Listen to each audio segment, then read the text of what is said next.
This week, I'm breaking my I don't do interviews rule. I mean, this is a narrated show. I have a story and I'm writing it and telling it to you. Except for this week. Because if there's one conclusion I'm reaching, it's that technology, first mechanization and then data management, are absolutely essential to the creation of American food and have much to do with America's eating habits, both getting us here through time and keeping us going now in the present. To that end, I've been following along with the progress of a new book on the history of refrigeration, written by Gastropod co-host and author Nicola Twilley. The book is Frostbite, and it comes out on June 25th, and I am so excited to go and get my copy. Okay, when this comes out, I'll have my copy. But anyway, I will also always promote libraries, and I will also always insist modern American food doesn't exist without refrigeration. So my fascination with refrigeration led me to ask her to join me on this podcast, and Nicola agreed. So please listen to us talk about her new book, Frostbite, and the early years of refrigeration and some of the best characters in the book, human and otherwise.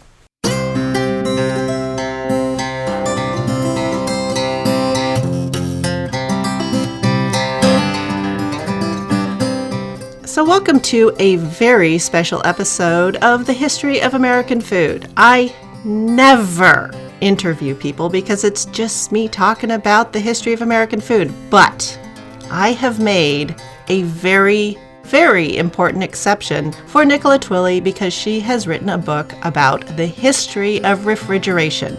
And now that I'm entering into the 19th century, I can see that American food does not become American food without refrigeration. So, Nicola Twilley, I know you as the host of Gastropod, but you are so much more. What else do you do out there in the world? Thank you for having me on the show. I am very honored and very glad that you are breaking your cardinal rule. I 100% agree with you that American food wouldn't be American food without refrigeration. And what else do I do? Okay, so yes, I'm co-host of Gastropod. I also write books like this one. It's called Frostbite, How Refrigeration Changed Our Food, Our Planet, and Ourselves, and it's coming out in June. My previous book was about the history and future of quarantine, and I would like to point out that I started working on it a long time before COVID-19, and I co-authored it with my husband, and we used to go around telling people like you or someone you know is going to experience quarantine in your lifetime, and then look what happened. So I do that. I also write for The New Yorker, so I am a contributing writer there, and we'll cover everything from, indoor air pollution to, how to design a maze. So, I do all of those things. I mean, I do some other things too. Sometimes I make small meringues. You can capture air pollution, airwar, I call it, in meringue form. So I do that. We serve them at some of the climate change negotiations, which was kind of fun. It turns out that different forms of air pollution taste different, and you can capture that in meringue form. So I had never thought of that. It's a group of friends of mine. They're artists, and they work under the name the Center for Genomic Gastronomy, and they came up with this idea of airwar and capturing air in meringue form, and I worked with them to develop the different air pollution recipes and create a little sort of meringue cart where you could synthesize these artificial airwar recipes and whip your meringues. Airwar. Okay, that is a new word. I mean, when I'm dealing with food, I'm always running across new words for sure. But I mean, yes, you're all over the dang place because as I was reading through your fabulous, coming out in mid-June book, Frostbite, I was stunned, amazed, and really, really jealous of all of the access that you managed to some of the most bizarre and yet cool places ever. inside this like mysterious hidden world of refrigeration. I mean, was that because you're just doing all these other things, or Oh, no, I'm pull so some of this glad. off? Yeah, I'm so glad you asked that because basically that's why I wrote the book. I wanted to see these places. I was really curious about where our food lived on its, you know. It's funny because when I started, the thing that got me started was at the time everyone was talking about farm to table. This is just a little more than a decade ago. There's like Alice Waters. Oh yeah, and no, Michael I was Pollan completely enmeshed in that. Yeah, it was Yeah. farm to table was like on everybody's lips, and all I could think of is what about the tube part? Like, where does food go in between? What's like, people were writing about the farm. It was great writing. We learned a lot about how our food is grown, but I sort of got hung up on the middle and wanted to go and see those spaces. And there's an organization here in LA that is just the coolest, weirdest organization. It's called CLUI, the Center for Land Use Interpretation. Okay. It's very hard to classify, but what they do is they sort of document the American landscape patterns, particular building types, features, and try to make sense of it that way. And so they'll do things like, I don't know, look at the service stations and where they are and what they look like and typologies, etc., and just sort of make sense of these things. So I pitched them, why don't we look at something I started calling the artificial cryosphere? So we have a natural cryosphere, which is the poles and glaciers. It's shrinking rapidly, but still exists. Mm-hmm. And we have what I called an artificial cryosphere, which is this gigantic permanent winter that we built for our food to live in, which is expanding at a very rapid rate. And so they were into that. I was completely fascinated. Yeah, I was completely fascinated by that name, and I was having like these weird flashbacks of all these different fairy tales and like Rankin Bass claymations where like the threat is you're permanently frozen or winter takes over. And so like the part of my brain that's fascinated by storytelling and fairy tales was like, whoa, this is crazy. I know. That we are doing this on purpose. Right. It's why I end the book with Ragnarok, the sort of the Norse myth where you build before the sort of end of the universe where all the gods are sort of destroyed. It is preceded by this building of an eternal winter. So yeah, it's definitely kind of a potent image. Anyway, I said to Matt at the Center for Land Use Interpretation, hey, should we do something on this? And it was really purely because I wanted an excuse to go visit these places and understand where it was that our food lived. I mean, we built an entire winter for it to live in, and I wanted to go and see it. So it was definitely, and these places are fascinating. I mean, there's I was many. going to say, boy, did you get to go everywhere. I mean, the first question is, how's the end of your nose, the tip of your nose? Not pink. I have to say what was really funny is because obviously I was just like, in the book, I try and restrain myself, but in real life, I was like, I'll go to any refrigerated warehouse, anywhere. I love it. And so on every, vacation, family trip, work trip, I'd be like, ooh, maybe I can go visit this place. And oftentimes my husband would be with me and I'd drag him along, and he feels the cold so much more than me, and he was just miserable. We'd be touring his Sub-Zero tuna, storage, and he would be like, can your next book be about tropical islands and hot tubs? Because this is no fun. But yes, I went to a lot of very cold places.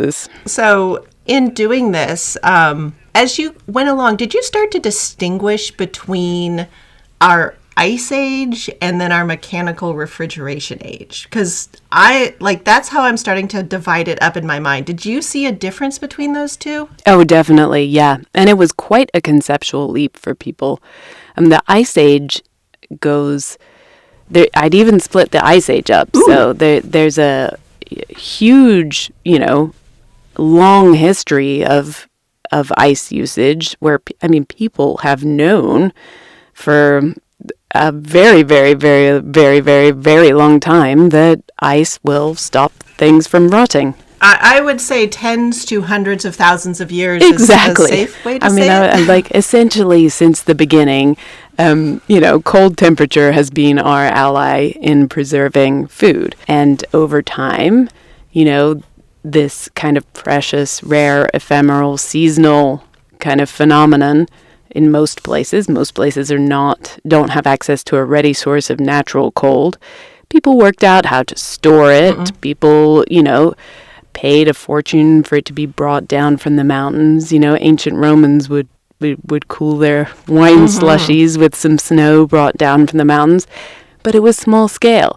And so I think that the second ice age is where Frederick Tudor comes onto the scene, and there's this realization, ice can be essentially a commodity, a mass-produced, globally distributed product.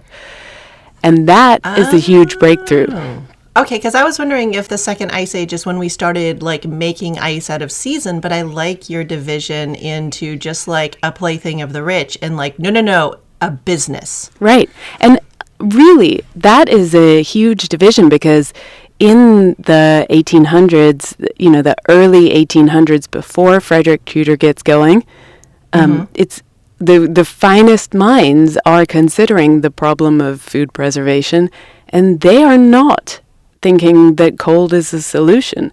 They dismiss it. It's obviously a niche, luxury, small-scale thing. It's not a solution to the problem of how do you feed a city. Right. So it's until Frederick Tudor comes along and shows that you can do this at scale, that cold isn't even on the list of viable solutions to the problem of food preservation. So I think that was an incredible turning point. Yeah, Frederick Tudor also sort of goes into a separate hall of fame that I have in American food innovations. Every time somebody looks at something that is industrial waste, and they're like, or that could be an income stream. And for me, the first one is turning molasses into rum.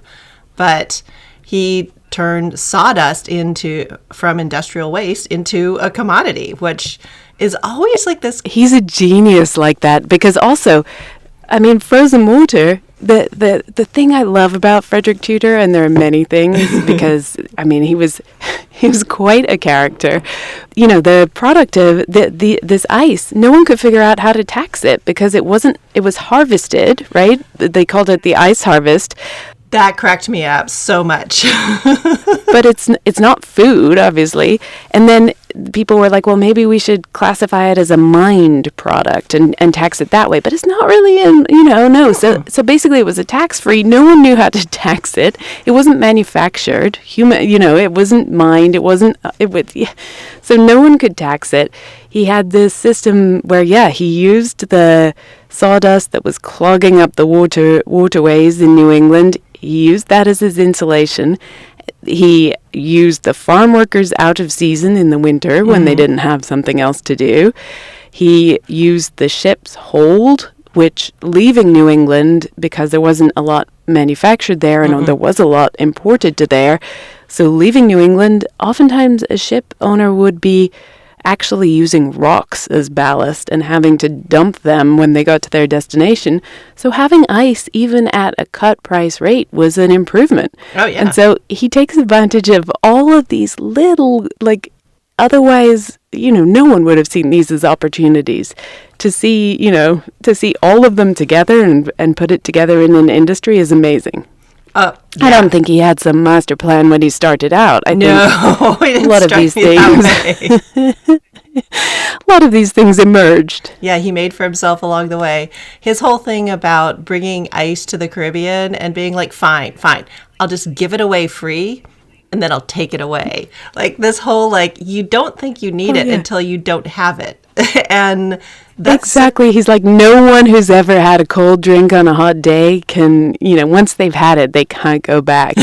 But he didn't think through, where am I storing this ice? It's a hot climate. No one has anywhere to store it. Yeah. Nobody knows how to build an about ice house in Jamaica or whatever. He's a very relatable guy because he basically just doesn't think anything through, which is the story of my life too. And so he runs, full speed into every obstacle. I mean, he was jailed 3 times for debt. He was sued. He has this very, very, I mean, his notebooks are impossible to read. I don't know if you've ever seen them. They're in the libraries at Harvard. He has the most illegible handwriting. But there is this one page where he just has in block caps anxiety written multiple times. It's like, dude, I feel you.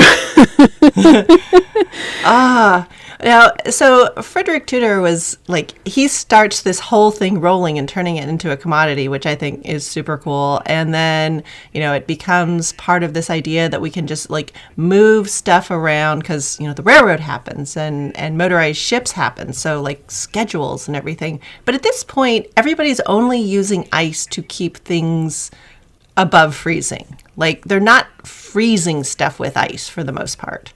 Yeah? No, and that's true. And also, as you say, they're using ice to cool rooms or cool things. They're not using mechanical. It takes a very long time for people to first figure out that you can make ice. Right. And then to say, oh, if I can make ice, well, I can also I don't have to make ice to cool a room. I could just cool the room. If you can pull heat out of water to make ice, you can pull heat out of the air to make a room cold. And that's a conceptual leap that does take a while and is actually pioneered by brewers. I was going to say, you can depend on booze to be at the forefront of a lot of American innovation. I feel like all food, there's a thesis there, all food-related innovation. I mean, the argument that we sort of took up agriculture for beer, for the booze. Yeah, exactly.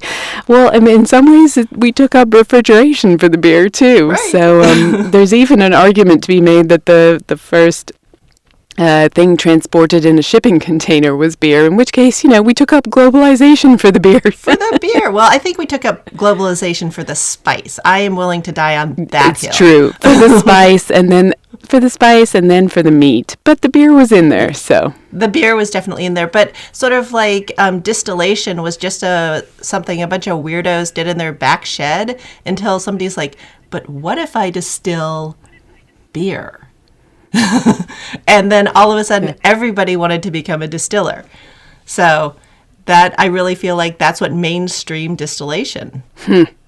Yeah, it's a good theory. Yeah, because that and perfumes, but that's separate story. That's a separate story. Whole different thing. But also, I really liked what you said about Tudor and his sort of seeing an opportunity where others saw waste, because that's the thing that ties him, in my mind, to Gustavus Swift, who's the other kind of big hero of early refrigerated, because he was his whole thing was just this, penny pinching Puritan hatred of waste. Just waste in any form. He didn't just see, a waste that's a shame. It would seem to be abhorrent to his soul. So he was just this, and that's what motivated him actually. And he, of course, is the guy who made the dressed meat trade happen. Right. So I do think there's something interesting about this sort of seeing of opportunity in waste. Yeah, I mean, Swift was, because like my suspicion is that, he grew up on a farm where like when you slaughtered an animal, like every single item became something. And he's like, and it's just going down the drain. Like, guys, this all has value. I guess Tudor. It was unbearable to him. He's like and Swift is the guy who gave us, using every part of the, the pig hog. Pig but the squeal. Yeah. Pig but the squeal. Exactly. Apparently the quote was originally the hog but its grunt, but I think pig but the squeal is better. I was going to say Puritans might feel grunt is like too sexy a word. It's a little earthy. Right. Yeah. So I wanted to talk to you about like the big leap from just making things cold and, getting them all wet and cold when they were just melting ice around stuff. And then wait, we can move colds, we can just move the cold out of the room without the ice. But that jump to freezing things, I always think of that as Birdseye is the one who kind of got his arms around it. But how do you feel like that transformed the food system again? To me, in the book, the way I look at this, because, there are books on Birdseye, mm-hmm.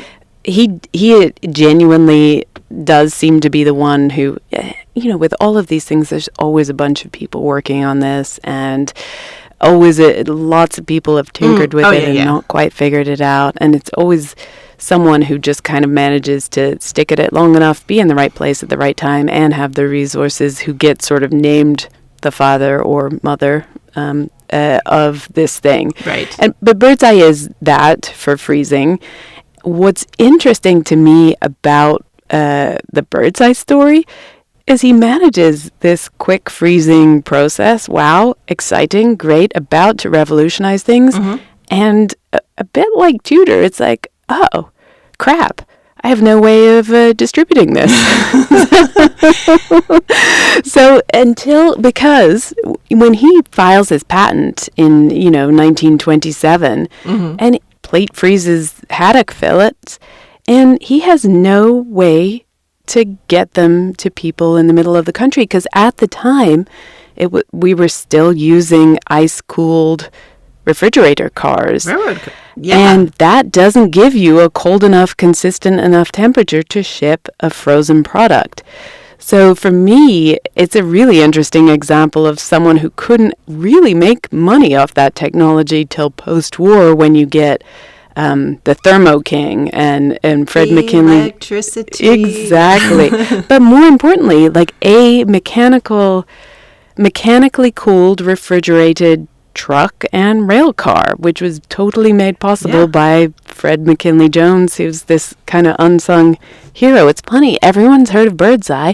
No one's heard of Fred McKinley Jones, who actually made distributing, And after I read that part about Fred McKinley Jones and the invention of the ThermoKing, basically truck, because not everybody's near a railroad, I just moved into the city, and I'm every time I walk around, I just keep my eye out. I'm oh my God, the number of vehicles that have the ThermoKing logo on them somewhere in this city is just I love absurd. that it changes how you see, when I see that, I'm oh yeah, it's another ThermoKing. And there are a lot of them about, and no, honestly, I do feel like I was an averagely well-read individual before I went down this rabbit hole, and mm-hmm. he was not on my radar, and he should be. No, I can see how the way people do history, he would have just been left out. Yeah, whereas people have heard of Birdseye, and Birdseye is a brand, which helps, but mm-hmm. ThermoKing's a brand. Yes.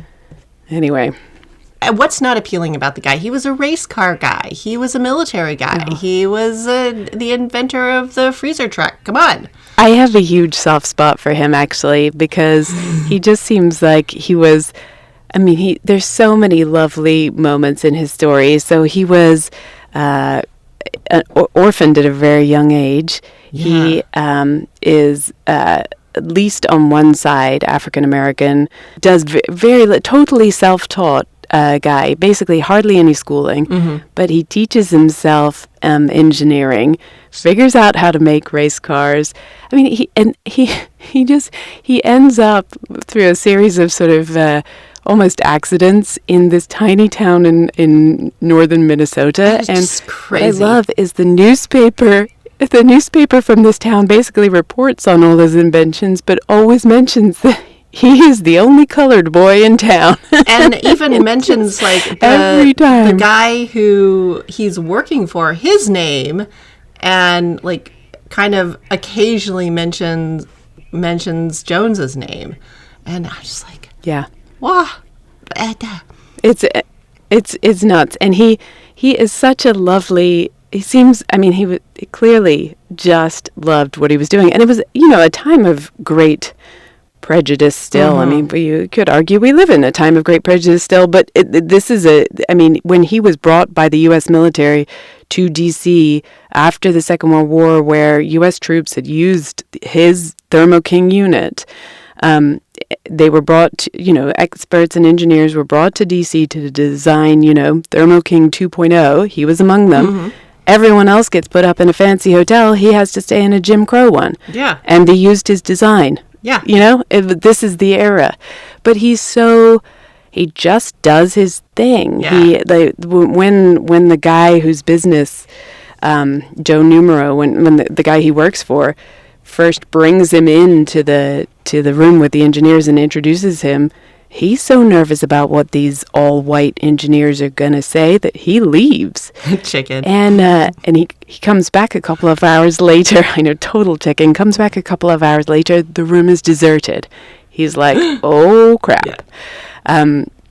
What has happened? He sees them all across the street getting a coffee, talking about a plan. And he says to Fred later, what happened? And Fred was like, well, what should have happened? We were just working on something, We're being engineers together. Yeah. No, he is exactly he's very amazing, and it does strike me that a lot of these people who sort of we associate with the startup stuff, like Nicola Appert and Canning and Mason, who I'm reading a lot about right now for the Mason jars, like these were all idea guys. Jones was an idea guy. He wasn't a business guy. And so a lot of them just sort of like end up like they didn't get their patents renewed, or, they handed off their patent. Like they're like, no, I'm busy. Oh, they die in poverty, like Charles Tellier, too. Yes. Like, I'm busy over here. I can't be bothered. I love what you said in your episode where it's like, we need to have some kind of fund for these people because they're not, they have the great ideas that change the world, but monetizing them, not so much. And it's the same, like, I love Charles Tellier, who basically figured out how to make mechanical refrigeration work on a ship and died, the New York Times reported, of hunger and cold, which is just the most bitter irony of all. But he couldn't monetize, Yeah, it's totally a different skill set. Okay, so we now are keeping things cold in America, and we have motors on everything, or engines, or whatever. We've got trains, we got boats. And so, to you, what is sort of the most important thing that America starts moving around? Like, it changes the game. Oh, yeah, that's a really good question. So I would say in terms, so when the trains and steamships start, a lot of dairy is what's being moved at first, but again, quite short distances and quite unreliably, let's say. So same with fish and seafood, oysters, things like that. Because it's being iced, the trade is often limited to just the winter time, the coldest months, and it's not a reliable oysters in the months with R. Exactly. It's not a reliable large scale endeavor. And so the real thing that takes it to scale is, and where you start seeing the effects at scale, I would say, is meat. And that's that gets going, with Swift in the 1870s to 1880s. He figures it out. The real trouble, there was immense trouble. People had been tinkering with trying to build an effective ice-cooled rail car since the 50s, if not before. And it was just, it starts basic. People are like, let's just leave the doors off, and in winter it will be cold. That it doesn't actually do a whole lot for the quality of your food. So you have to figure out a lot of problems around, airflow. Swift's big thing was putting the cold up on top, the ice up on top. So, hot air rises, so cold air sinks, and that helped with the ventilation. Ventilation was a huge issue. Making sure that the food itself doesn't touch the ice is a huge issue. All of these things are actually problems that have to be figured out. Yeah. This is the crazy thing to me is like in especially the first half of the 19th century, like we're still working with people who are just figuring out that air is like stuff that there's air pressure. Because, I mean, humans up to this point, if we walk up a mountain, like we might feel a little bit different, but it's going to take us like a while to physically walk up a mountain. And so our body has time to adjust. But then we start doing things like building the Brooklyn Bridge, and people are suffering from like pressurization sickness, and they're just coming up and down because they don't know. And so when I was first reading about all of these problems that they were having with the rail cars, I was like, well, they should have just gone to an engineer. I'm like, wait, no. These are all No, the engineers didn't brand know. new problems. Yes. Yeah, 100%, which is so interesting. And, just problem after problem, again, that you don't encounter until you start operating in these kind of new, it was real trial and error. Again, with Swift, he gets the rail car, right? But then he has this huge problem. Once you're shipping dead meat, you have to build up a stock of it. And he can't, there's so much fresh hot meat coming into his ice-cooled warehouse that he can't ever get the meat cold enough. Right. So that's a whole other problem that, again, you don't encounter until you're trying to fill a refrigerated rail car, which you don't encounter until you have the railways. And then it's just a series of sort of, and a lot of food was wasted in this process. I mean, Swift would just, the train loads would get to, the East Coast, and oftentimes they would just be dumped straight in the river. I mean, they were not good. So. Oh, yeah. I mean, cooking everything down into Bovril at the source of the beef suddenly starts to sound like a good idea at this point. No kidding. But I do feel like that was an instant game changer, and you can see it in the cattle population of the U.S. I mean, the cattle population of the U.S. doubled from 15 million in 1870 to 35 million in 1900. So that is 100% the dead meat trade. That's what happened. It's a lot more beef. Yeah.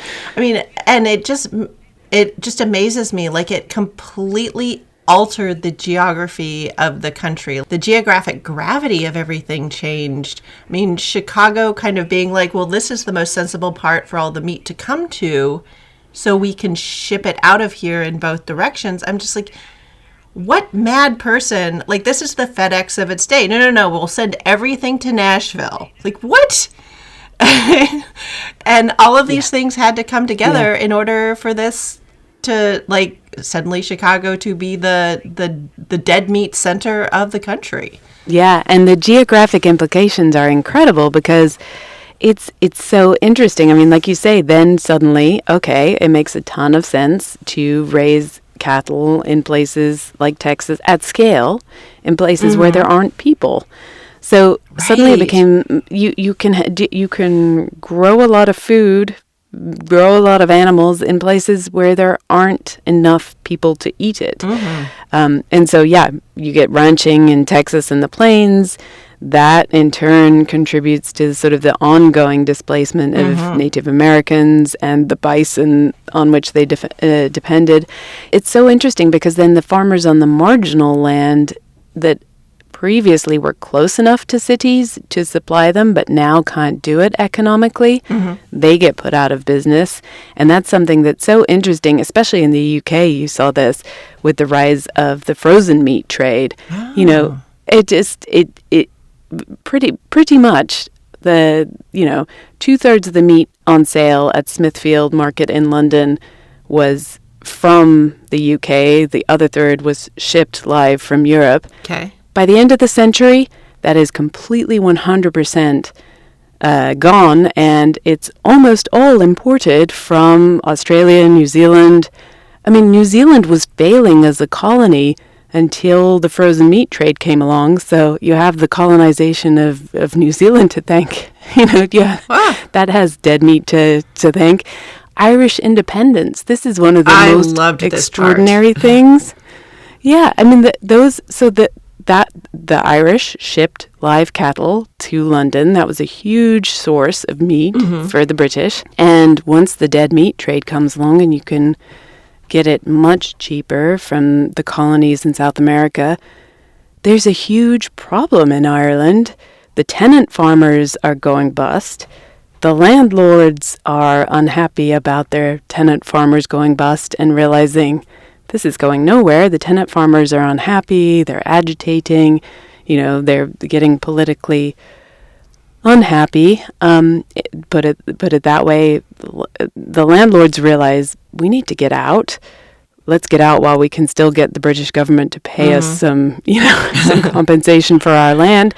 And together, the economics for both sides of that equation had changed so radically because of the dead meat trade that economists have traced one of the main causes of, the Irish independence, the Easter Uprising in 1916 happening when it did, to the dead meat trade, which no one thinks refrigeration and Irish independence. Oh, sure. Yeah.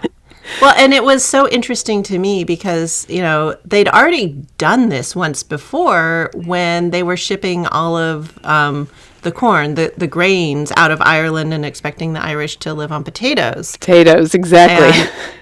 And that time, this was like insult to injury for sure. Yeah, whoever in Ireland, didn't die left, but that was in, the 1850s, 60s through the 80s. But it's so interesting to me, the second time around, they're like, enough, out, get out. Yeah, exactly. Basically, they were like, fool me once, whatever, fool me twice, It's like, you don't get to do this again. We have had enough. Right. Which is entirely fair. But yeah, and it's just so interesting. Yeah, it was the same playbook again, but the outcome was so radically different. Yeah. And I think, it just tracing, that's what I got into with this book, is sort of this tracing of the ripple effects where, but now we talked about the byproducts monetization. That's a huge thing. So because refrigerating meat and it takes such a huge investment in equipment, and then you can offset that by monetizing the byproducts, it really only makes sense to operate at scale. And so the entire nature of the meat business changes and becomes, you get to, by 1916, the Chicago Big Five are slaughtering more than 80% of all cattle in America.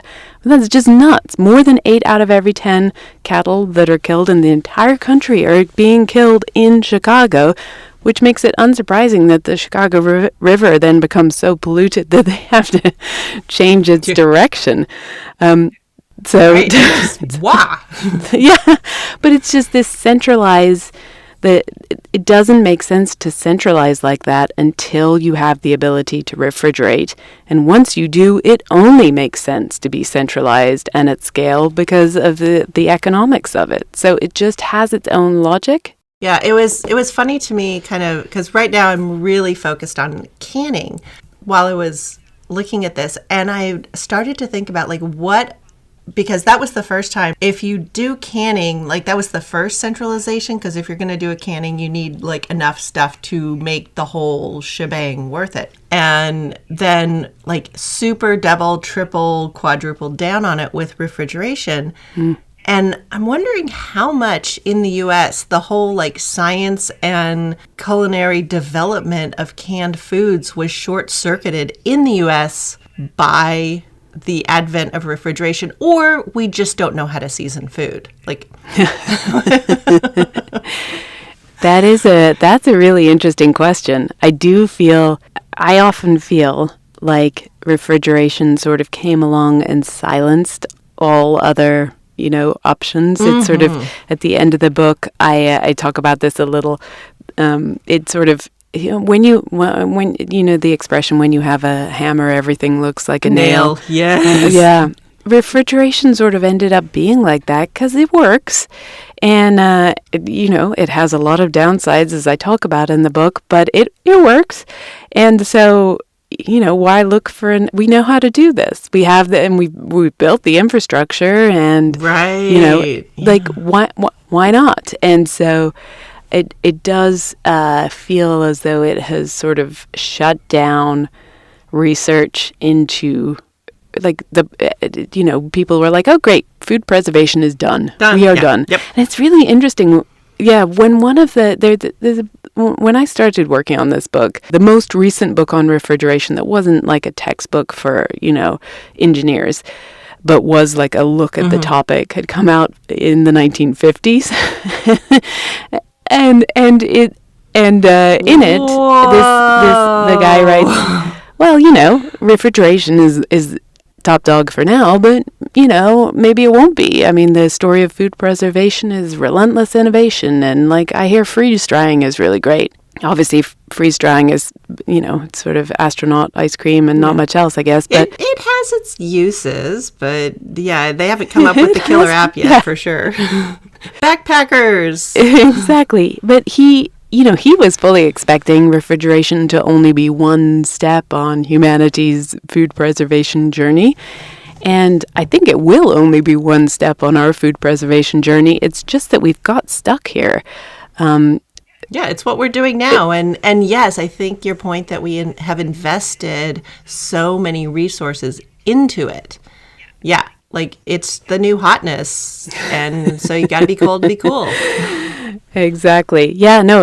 But I feel like it shuts down other opportunities. I mean, at the end of the book, I go and visit Appeal, which is this company that's working on a coating that essentially is at the point that can give you you sprayed this coating, which is made up of, it's actually, manufactured from food waste products, so tomato skins left over from canning and avocado pits and things like that.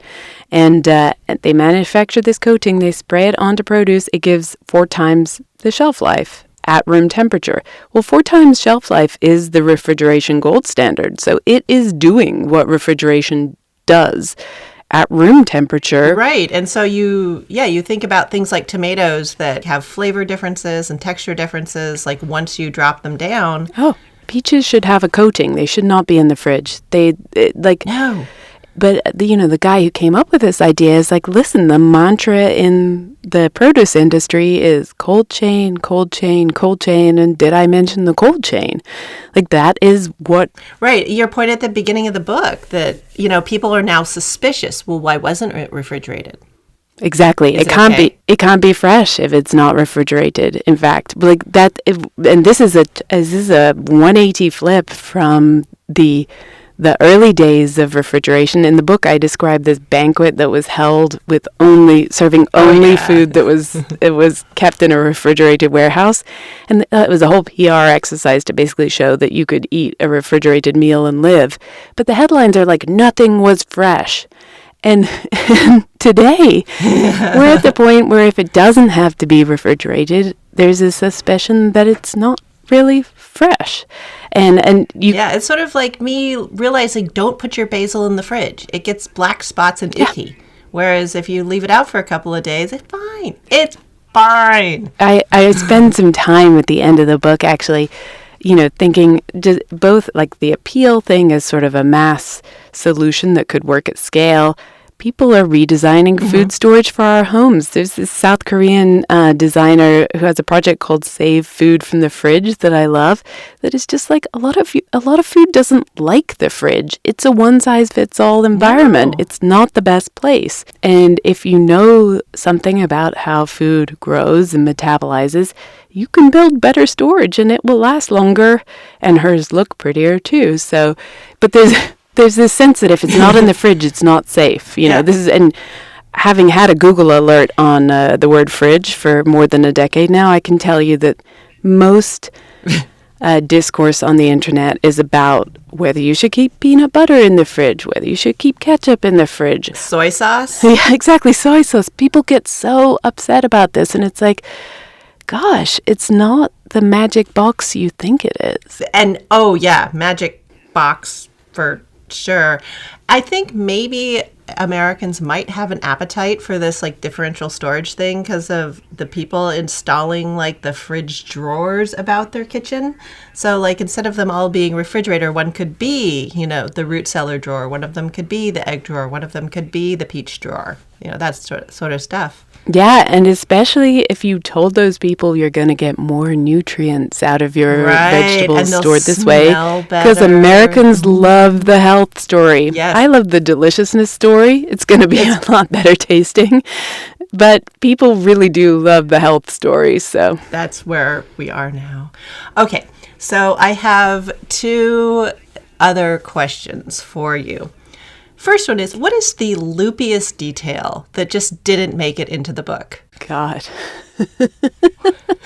I mean, I included a lot of my loopiest details, much to my editor's yeah. So now I'm like, what didn't make it in? My editor was like, we're going to cut all of that about the oracle at Delphi and how the priestesses were getting high on ethylene, which is the chemical you use to ripen bananas.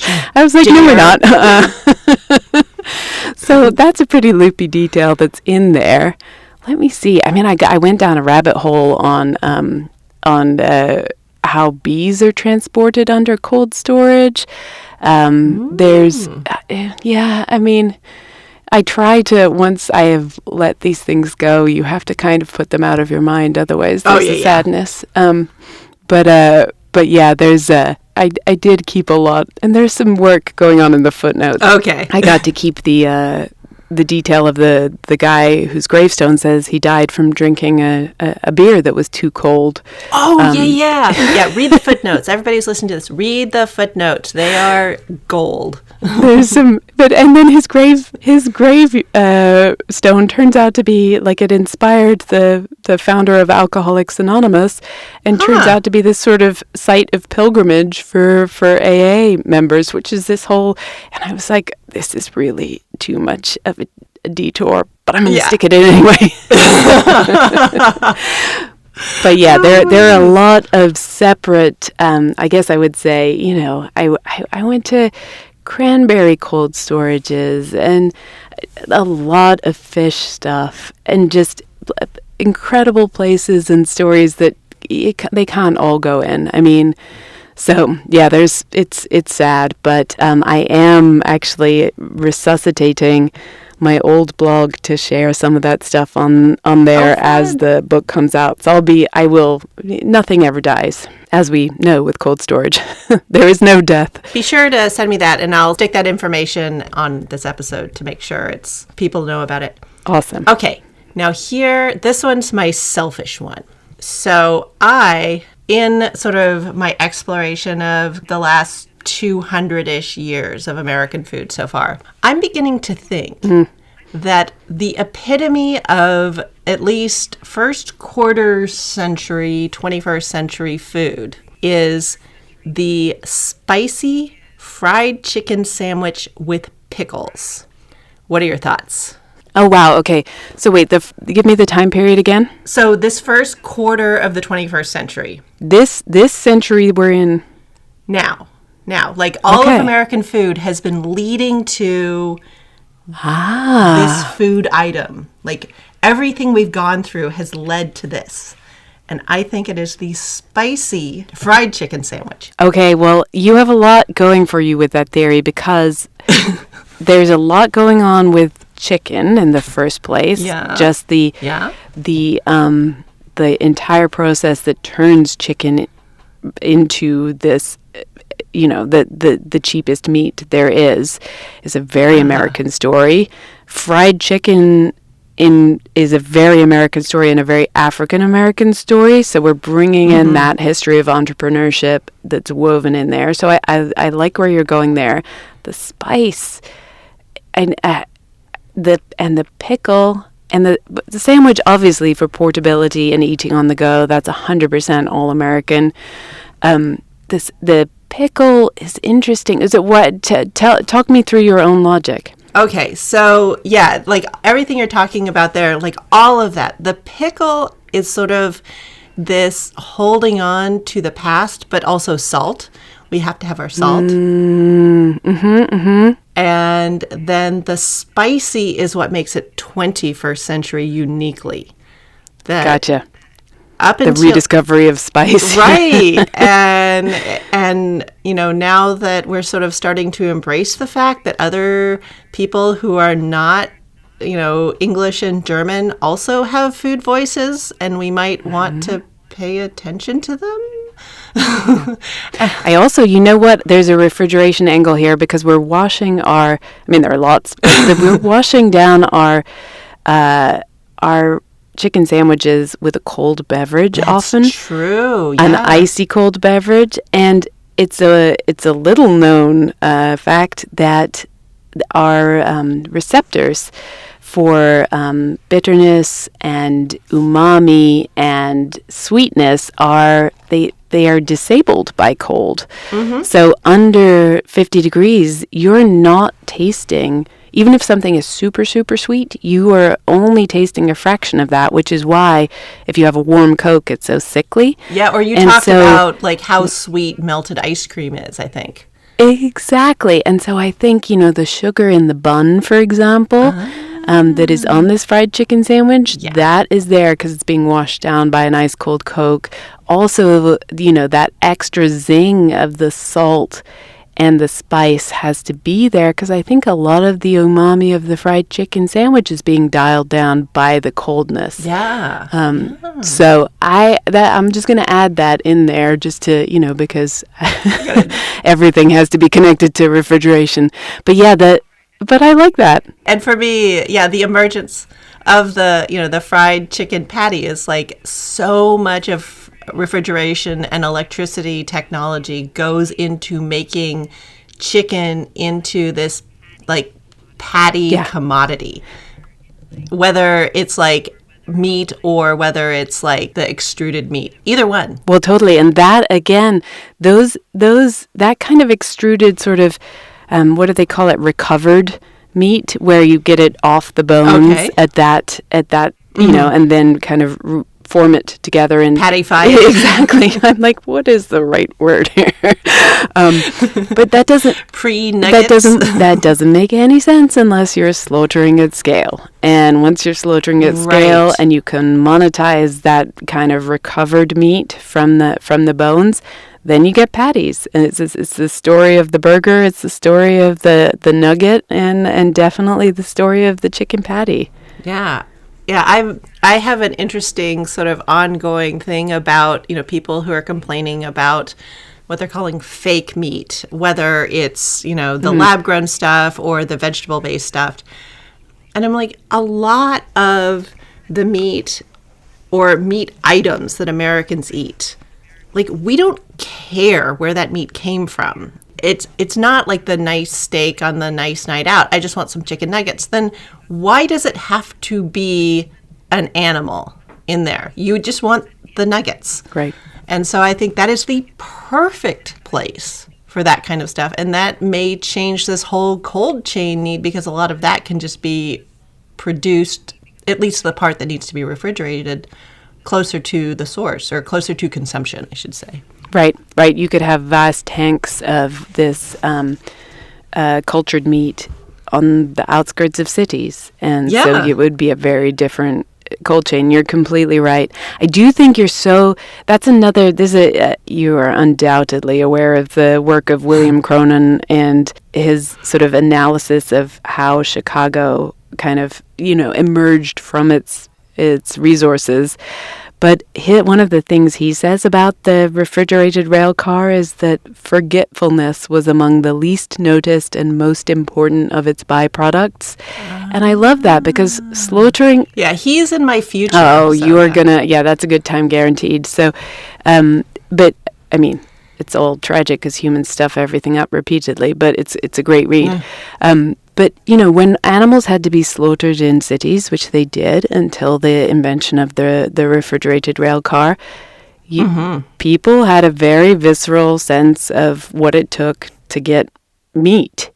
And once the refrigerated rail car took that process outside of the city, our entire relationship with meat was changed, and I think very, very significantly. And I think, like as you say, with that distance now, it's like, what difference does it make? Have cultured meat. No one could tell you how their actual meat was raised. No one knows. I mean, as I found for this book, that beef carcasses are given an electric shock after they're slaughtered. So they're like, it's literally like the beef carcass is hanging there like a piñata. Yeah, speed up. Come on, faster. Exactly. Yeah. And I mean, there's a whole reason for that, but it's just kind of like no one knows that happens. So why not? Yeah. Forgetfulness. If we want to use it for good, we should. Well, thank you so much for indulging me with this, writing a book that's going to be a big part of my future episodes, because refrigeration is just about to be half of what everybody cares about, I think, when it comes to food.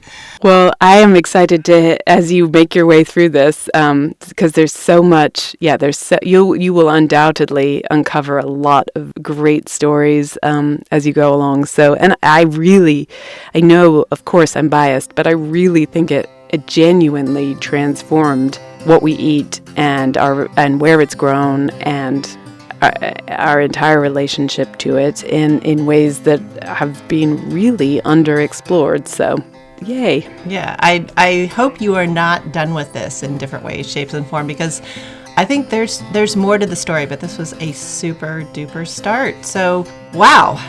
That was exciting. And again, thank you so much for spending your time to talk to me. Thank you for having me on the show. I love it. Anytime you want to break your rule, I'm here. Well, that's it. Go get Frostbite, the book, not the injury. Oh, and go ask your local library to get a copy, or so. This is a book lots of people would really enjoy reading because it's interesting and important. And go look for some of those ThermoKing logos on trucks and think of Fred McKinley Jones. And be amazed at how many there are out there. And join us in thinking, what are some other ways we might store food in our future? I mean, before we turn the whole planet into one great Trentor of refrigerators. Yes, I consume a lot of sci-fi along with my fried chicken sandwiches. Thanks for listening.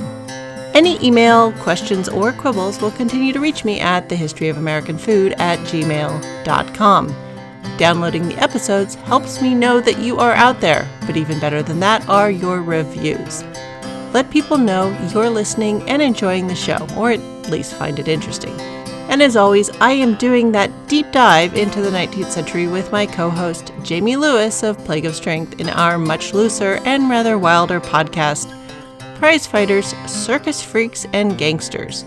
Still food, but now fashion, fighting, and fraud, and firearms, and a lot of other stuff. And we're about to go into the series Lawman, Bass Reeves, and after that, maybe some Zorro. It's all 19th century fun. Music for this podcast is Fingerlympics by Dr. Turtle, and you can find me on Threads and Insta and other places on the internet as @THOA Food, and all this information is available in the show description.